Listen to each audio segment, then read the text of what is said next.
Jazakallah khair for watching. Please continue to like and share. It really helps the An-Nur community grow. Once you develop low self-esteem, you don't value yourself, then you're always thinking the only way I will be valued is if somebody else values me, if somebody else approves. So I'm gonna take a picture of myself, I'm gonna make sure I change all the filters enough times, and then I'm gonna post it online, and I'm gonna wait for somebody to do this, or somebody to put one of these. Give me something, because if somebody gives me, I have some value. Okay, now what do I got to do? I need more value. I haven't posted in 2 days. When you don't have enough value for yourself, you're always looking for value from where? Somewhere else. In today's khutbah, I'd like to share with you some important lessons that I need reminding of, and you all, I believe, also do too, from what Allah describes in the story of Adam alayhi salam, particularly something that I want to share with you about Iblis today. Commonly, people assume that Allah Azza wa Jal created Adam alayhi salam, and then when He created him, He commanded the angels to do the sajda, and they all obeyed, and Iblis disobeyed. This is kind of the simple version of the story that many people are familiar with. But there are details in the Qur'an that are very important, that are missing when you think of the story in this way. Allah Azza wa Jal first announces to all of the angels, and we understand that it includes at that time Iblis among them, in this announcement, Inni khaliqun basharan min teen. I am about to create a human being from dirt or from clay. So Allah has, when He's saying this, He has not made Adam yet. Adam alayhi salam has not been created yet, but the announcement has been made that Allah is about to do it. This is khaliqun basharan min teen. And then فَإِذَا, the word إِذَا in Arabic is used for describing something that is going to happen in the future. فَإِذَا سَوَّيْتُهُ وَنَفَخْتُ فِيهِ مِنْ رُوحِي. And when I'm done balancing him, and when I blow into him from my ruh, so none of this has happened yet, it's going to happen, then He says فَقَعُوا لَهُ سَجْدًا, then fall into sajda before. Now, there's a discussion about lam that I had with a notable scholar many years ago, and I was surprised that a few months ago he agreed with what I said about this. And I'll talk about that in a little bit, but I want you to focus first on the first piece of this conversation. Allah has described that He is about to create our Father, and He has also described the process He's going to use to create us. He says, first of all, I'm going to make him from teen. Now let's pause here for a second. We're not the only creation on this earth made from teen. In fact, all of the animals and all of the species that exist on this planet also are made from teen. So that's the common element between us and the rest of the life that exists on this planet. All of the animals and all of the insects, all of it, that's from teen. Fine. But there's something additional about this creation that He's about to make, our Father, and by extension us, that is more than just teen. There's something more than just this animal presence, this animal existence. And by the way, we have something in common with animals. Animals seek food and shelter. We go to the grocery store seeking food. We go to the restaurant seeking food.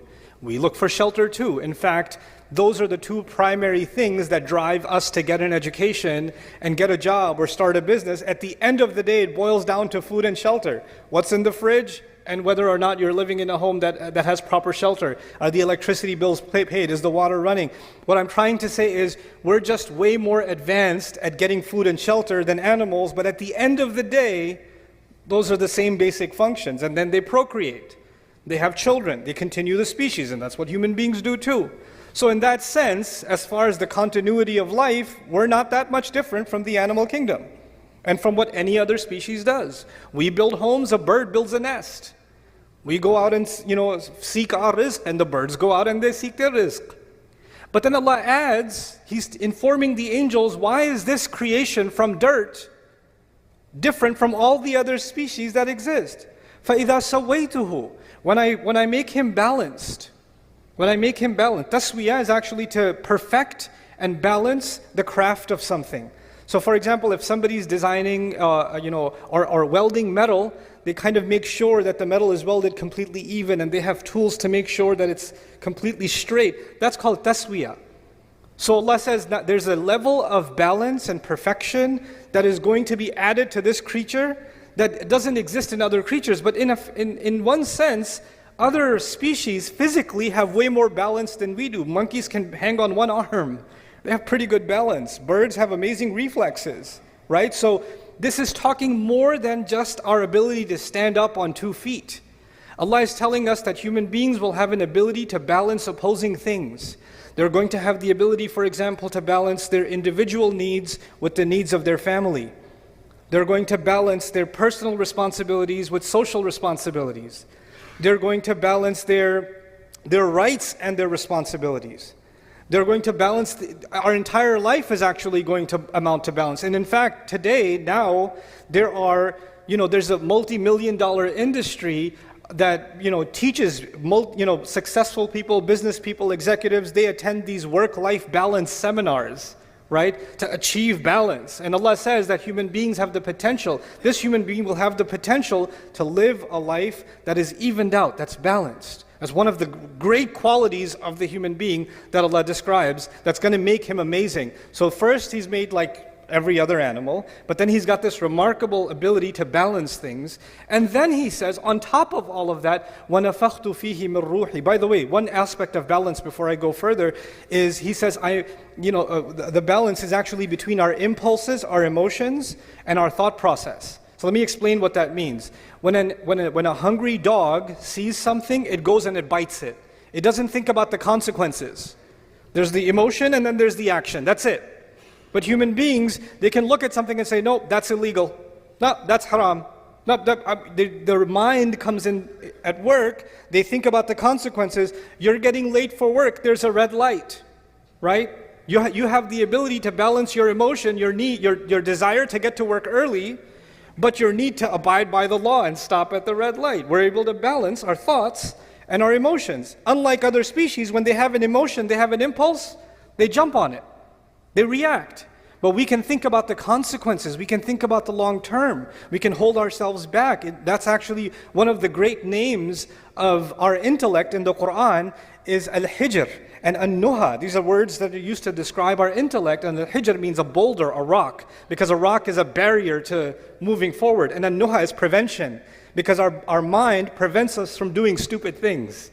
It gets in our way, and sometimes, I get overwhelmed with emotions and we make stupid decisions. Or we say things we shouldn't have said, or we do things we shouldn't have done because we weren't thinking at the time, because we let our emotions get out of balance, right? So Allah Azza wa Jalla here says, human beings will be made with this amazing ability of balance. Then He says, وَنَفَخْتُ فِيهِ مِنْ رُوحِي. And then on top of that, I will blow into him from my own ruh, meaning the ruh that Allah especially designed for this human being, this special spiritual connection, this special thing that will connect him, this human being, and Allah together in a unique way, in this unique, powerful way. That's what's going to be inside him. So this ruh is inside him, unlike other animals and other species. There's a special kind of thing, a special kind of light inside this human being. So he's made up of these 3 things. He's made up of dirt, and he's made up of this balance, and he's made up of this ruh. 3 components Allah described in this ayah, and He let the angels know these are the 3 parts that will make this human being amazing.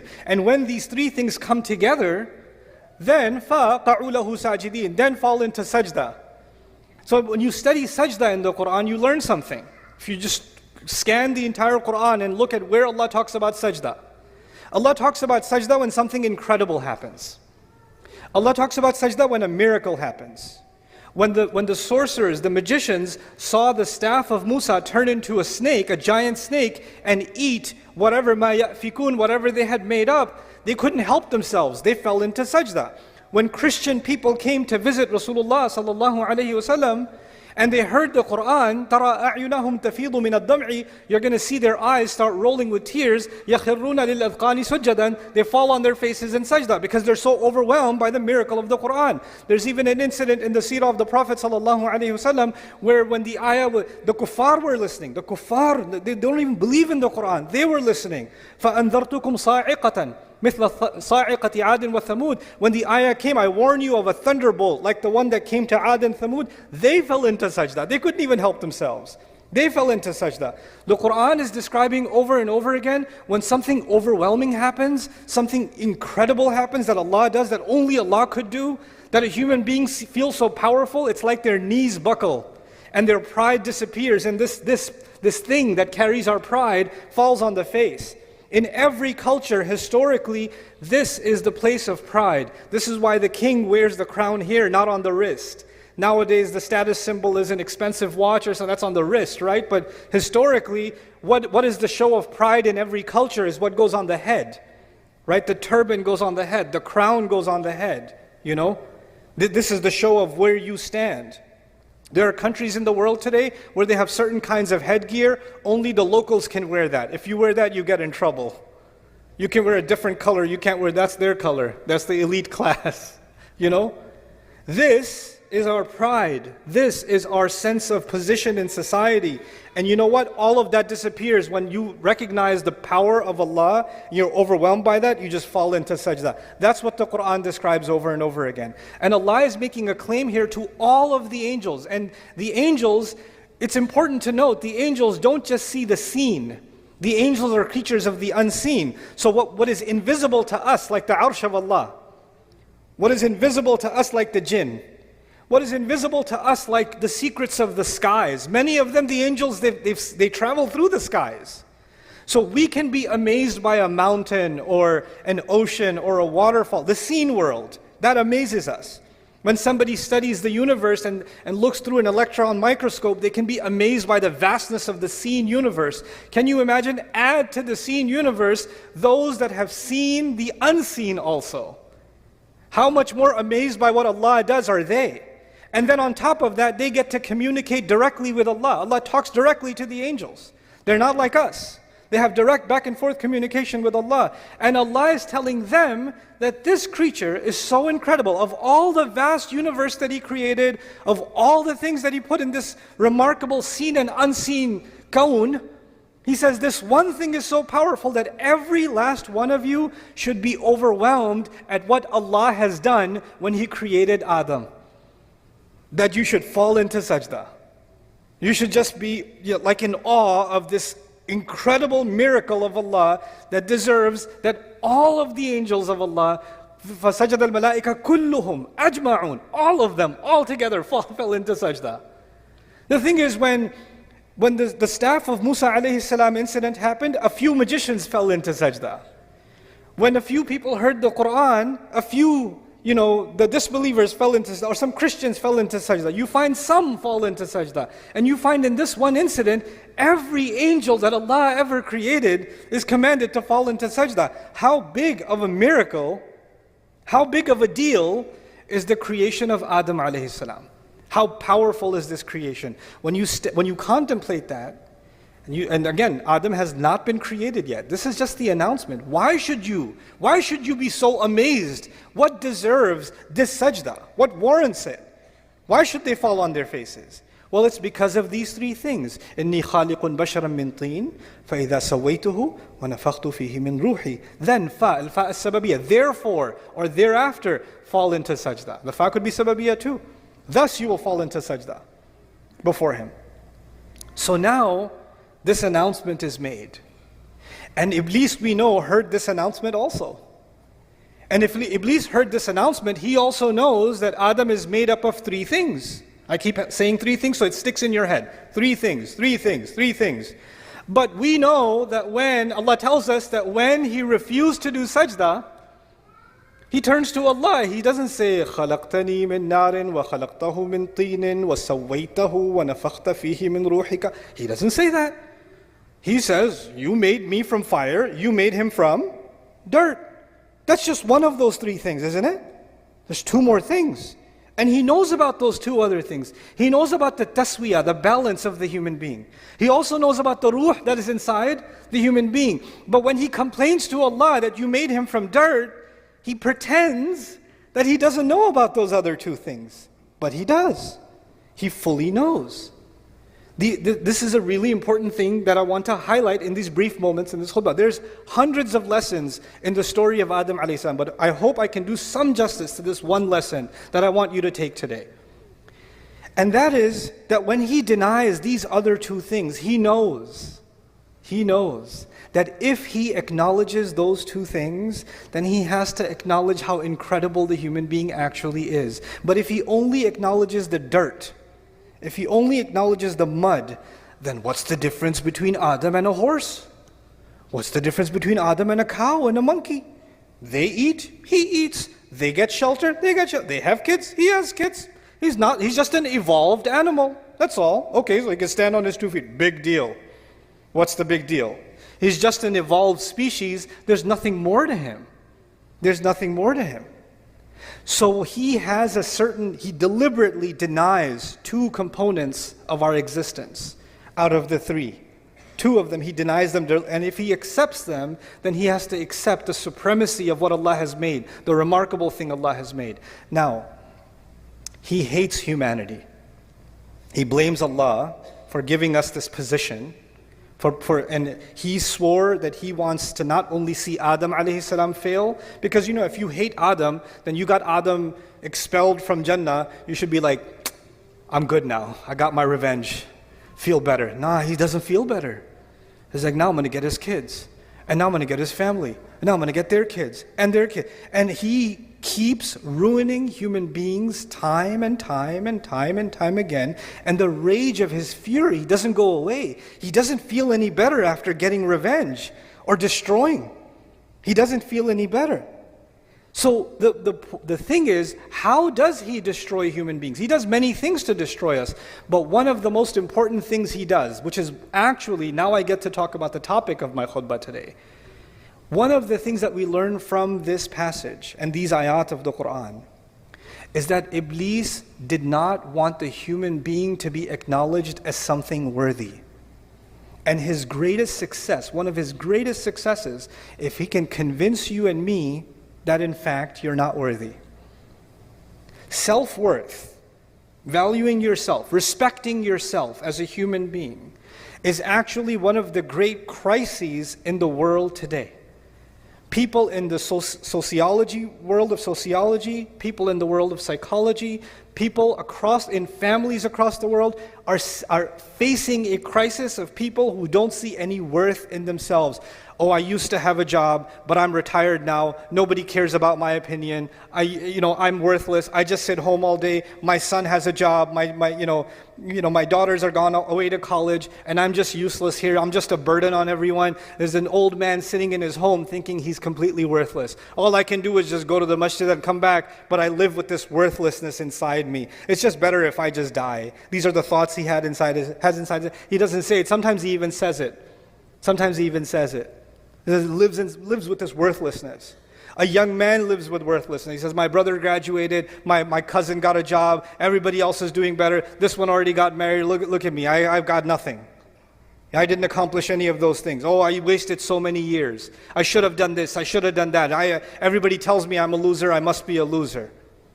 What does Iblis want to do? He wants to get people to say things around you in your life. They'll say things to you that make you feel worthless. They don't even realize they're doing it. They don't even realize it. But they're having this effect on you when you start thinking, yeah, maybe I am worthless. Maybe I'm not that big of a deal. I'm a nobody. I'm a nobody. And you know what that does? Once you develop low self-esteem, you don't value yourself, then you're always thinking the only way I will be valued is if somebody else values me. If somebody else approves, then I have value. So I'm gonna take a picture of myself, I'm gonna make sure I change all the filters enough times, and then I'm gonna post it online, and I'm gonna wait for somebody to do this, or somebody to put one of these, or at least a mashallah or something. Give me something, because if somebody gives me, I have some value. Okay, now what do I gotta do? I need more value, because I'm worthless again. I haven't posted in 2 days. I need to get back on. I need to feel valued again. When you don't have enough value for yourself, you're always looking for value from where? Somewhere else. Someone else. Always looking for somebody else's approval. Always looking for somebody else's compliment. You didn't say anything. So what do you think? What do you think I should do? What do you think of this? What do you think of that? Constantly asking for somebody else's opinion. Because without it, you're worthless. And then you become afraid. When you have low self-esteem, then you can't deal with any of your rights. Like, people can walk all over you, they can humiliate you, and in your head you're like, yeah, I deserve it, I'm scum anyway. I mean, I deserve even worse. And then what's even better is Iblis comes to those in your life sometimes and he says, hey, say this to him. Say, you know what? I know I treat you like a dog, but you deserve worse than that. So you should be happy that I even treat you this much. Okay? You're lucky to even get this much treatment. And you hear that enough times, and what happens? You start internalizing it. Because human beings, even if you reject something at first, if you hear it enough times, you start getting influenced by that. You start seeing yourself that way. You start developing a hatred not just for others, but also for yourself. And then this rage inside you is always like, my opinion doesn't matter. Everybody else's opinion matters. My voice is no good. Everybody else's voice is better. My presence is a burden. I have nothing to offer anyone. When you start developing this is a great victory of Shaytan, because Shaytan says, that's what I was saying, man. That's exactly what I was saying. Just dirt. Look at him. What balance, what ruh. And what does Allah do? Before you and I even came on this earth, because of what our Father was given, which we have been given, the creation of our bodies, then on top of that the taswiyah, and on top of that the ruh. He gave us an honor above all of Allah's creation, and all of Allah's creation see us as a miracle of Allah, worthy of all the angels falling into sajda, in awe of what Allah has done, in amazement at what Allah has done. So now the angels in the heavens are impressed with you, and you're not impressed with yourself. You think you're worthless. Allah says in the Qur'an, وَلَقَدْ كَرَّمْنَا بَنِي آدَمَ. We honored the children of Adam. We honored the children of Adam. You know what this ayah teaches me? It teaches me I don't have to look for validation from anybody else. I can look for, did I do a good job or not? I should check. Did the food come out? You shouldn't take this lesson and say, you know what? I don't need anybody else's opinion. Now, I'm going to go home and pour all the salt into the food and then cook it and say, how does it taste? Well, I don't care about your opinion because Allah has honored me. That's not what I'm saying. That's not what I'm saying at all. We do need to get correction from each other. And by the way, when you value yourself, then being criticized is not humiliation. When you truly honor yourself, when you truly realize your worthiness, then you realize that if someone is criticizing me and saying, hey, you said this incorrectly, or you need to improve this, or this could be better, then they're doing me a favor to help me improve. I don't feel like I'm being insulted, because when you have really low self-worth, then criticism feels like you're being pushed even lower down. But that feeling goes away once you have value for yourself, once you recognize Allah has given me value. Then you start seeing correction or criticism as an opportunity to grow. It's not humiliating anymore. But this is one side of the equation, that we value ourselves. But Iblis, he's got multiple tactics. And I talked about balance in the beginning. One of the things Allah gave us is balance. Nowadays, because people are no longer, the majority of the world is no longer interested in educating itself through books or reading or long study. In fact, if a video is more than 30 seconds, move on. And then they say, you know what they call that? I've been doing a lot of research. No, you haven't. You've been swiping TikTok. That's not called research. But I've been doing a lot of research into psychology. No, you haven't. A 3-minute YouTube video was not research into psychology. You haven't studied anything. Right? But we've become accustomed to quick sound bites, quick kinds of education. And as a result of that, we want quick validation. And one of the things that's happened in a lot of this social media environment is one subject that keeps coming up is self-love, self-worth, self-esteem, which is what I'm talking about too. But you can take that too far. You're amazing. You're the best. Believe in yourself. You. Nafsuk. And you're like, yes, nafsi. And you become obsessed with, I'm awesome. I'm amazing. And then some parents do this to their kids. You're the best. You're the best ever. You're the princess. The little 4-year-old girl. You're my princess. Everybody else is ugly. You're the prettiest. You're the best. And this little girl turns into a monster. She goes at school and she goes, the princess is here. Kiss the ring. She develops this inflated sense of self. Our worthiness before Allah is something that should make us humble. Allah, give me such a high position. I better put that to work. I better put that to work. I want to give you this by analogy. Imagine somebody gave you didn't believe in yourself. You don't think you're that good, but you applied for a job anyway. Right? You applied, they're like, I'm pretty sure they're not going to hire me. You get a call back and they want to give you the executive position. Way higher. And from what you know of yourself, you're like, I'm so not qualified for this. But you get put in that position anyway.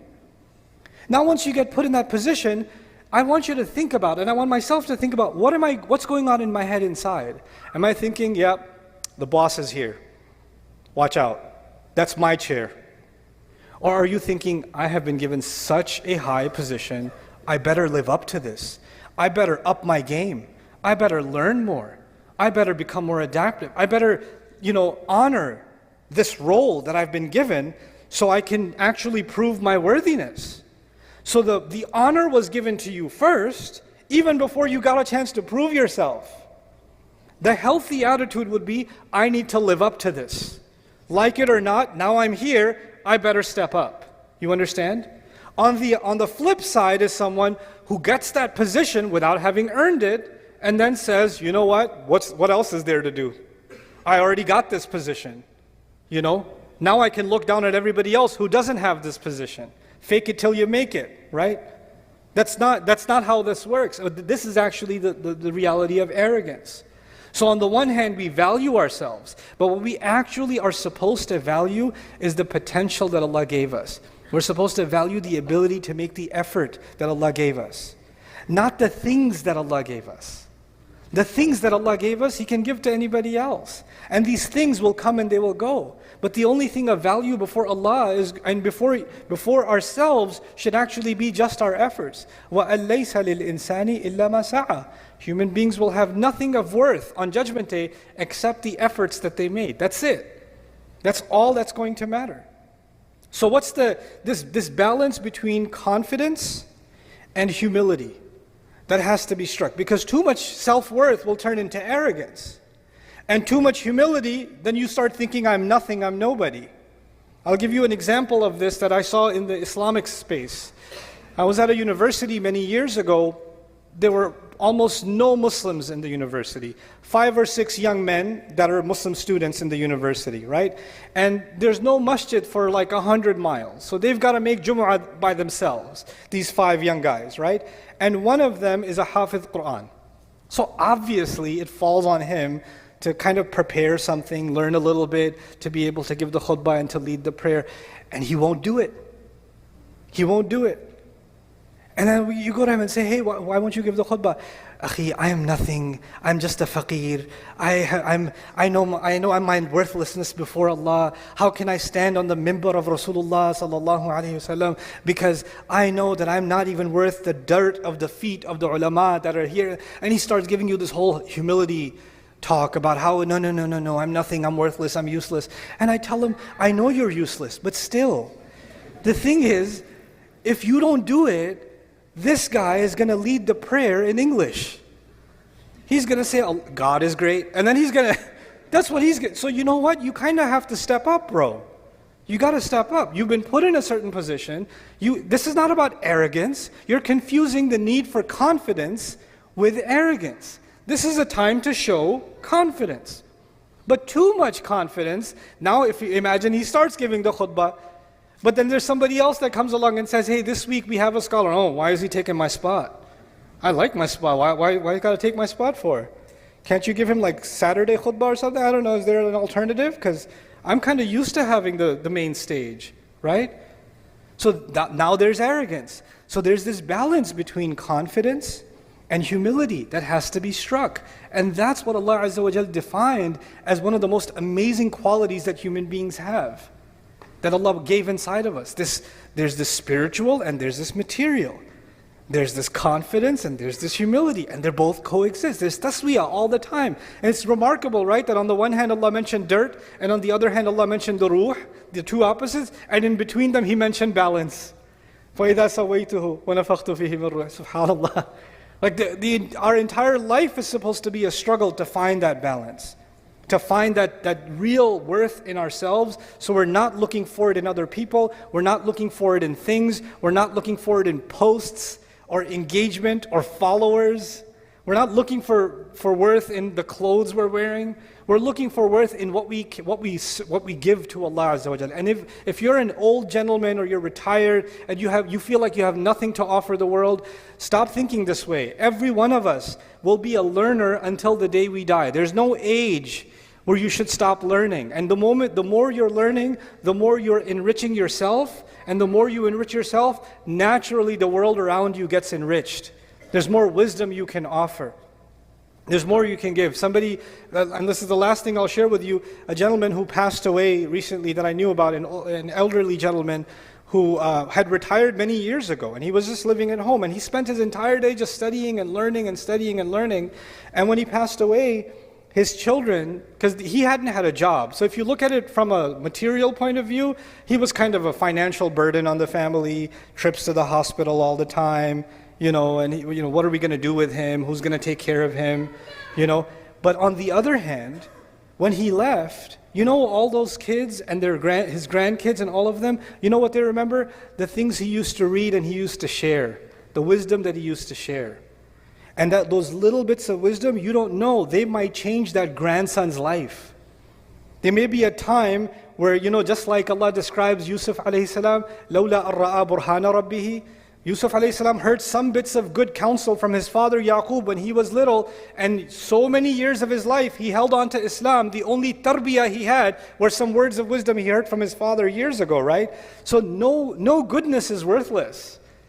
No good effort is worthless. No human being is worthless. Find value in yourself that Allah has already given you. May Allah Azza wa Jal allow us to value ourselves, see our worth, and not allow Shaytan to make me and you see ourselves as someone worthless or unworthy or someone who should be stepped on or should be punished. We should stop doing that self-hatred, and may Allah allow that self-value never to turn into arrogance. Barakallahu li wa lakum fil Qur'an al-Hakim wa nafa'ani wa iyyakum bil ayati wa dhikr al-Hakim.